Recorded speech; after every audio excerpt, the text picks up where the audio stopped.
Orang tua itu beruntung ini menyewa seorang pelayan yang cantik dan antusias. Dia memberinya bubur sambil membiarkan dia melihatnya. Buat ia sangat semangat. Tak hanya itu, dia juga diam-diam mengawasinya mandi. Orang tua dan pembantu Mua. Pria berusia 80 tahun itu menderita kanker. Karena tak ada obat, dia menghabiskan seluruh kekayaannya. Membayar upah tinggi untuk mempekerjakan pengasuh. Pembantu cantik bernama Hana. Setelah hidup bersama, pria tua Ud jatuh cinta dengannya. Namun, semua itu adalah bagian dari rencana Hana.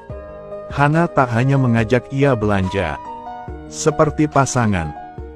Berdiri di depannya, dengan terang-terangan membuka baju.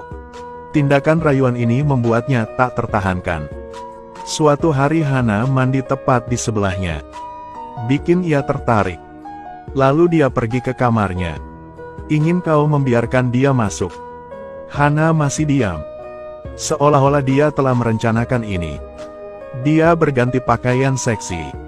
Ia keluar dan bantu ia masuk ke pemandian air panas. Lalu ia masih lanjut mandi. Ini bikin lelaki tua nafsu. Tapi ia cuma bisa melihatnya aja. Hari itu, lelaki tua mabuk. Melihat Hana sangat cantik. Akhirnya aku tidak bisa menahan diri lagi. Langsung peluk dia dan tekan ke bawah. Tapi sekarang bukan tepat waktu. Hana marah dan mendorongnya. Setelah itu, dia masih dengan santai mengenakan celana pendek dan duduk di sampingnya.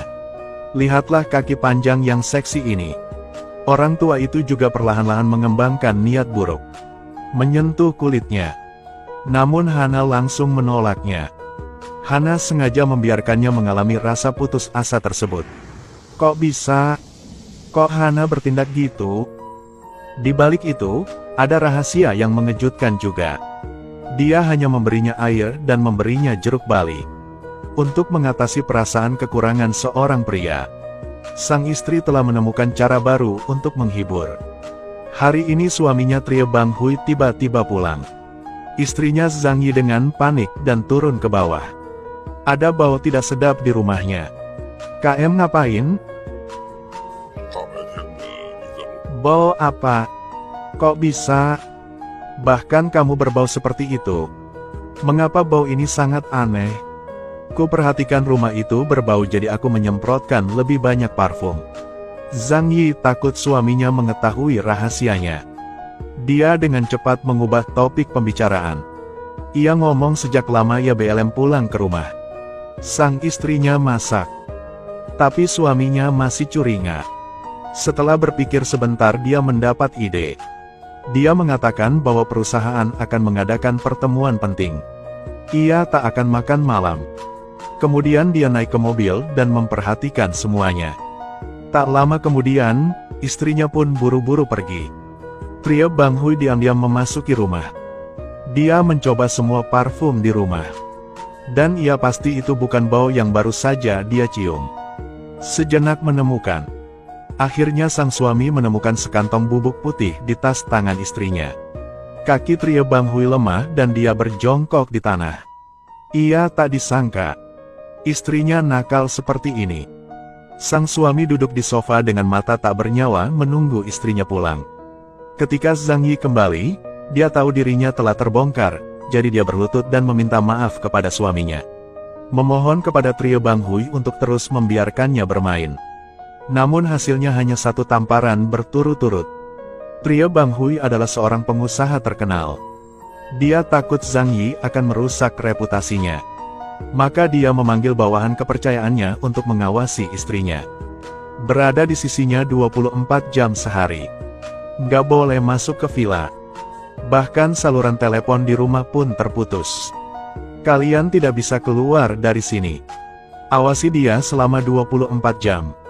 Sampai dia berhasil melakukan detoksifikasi.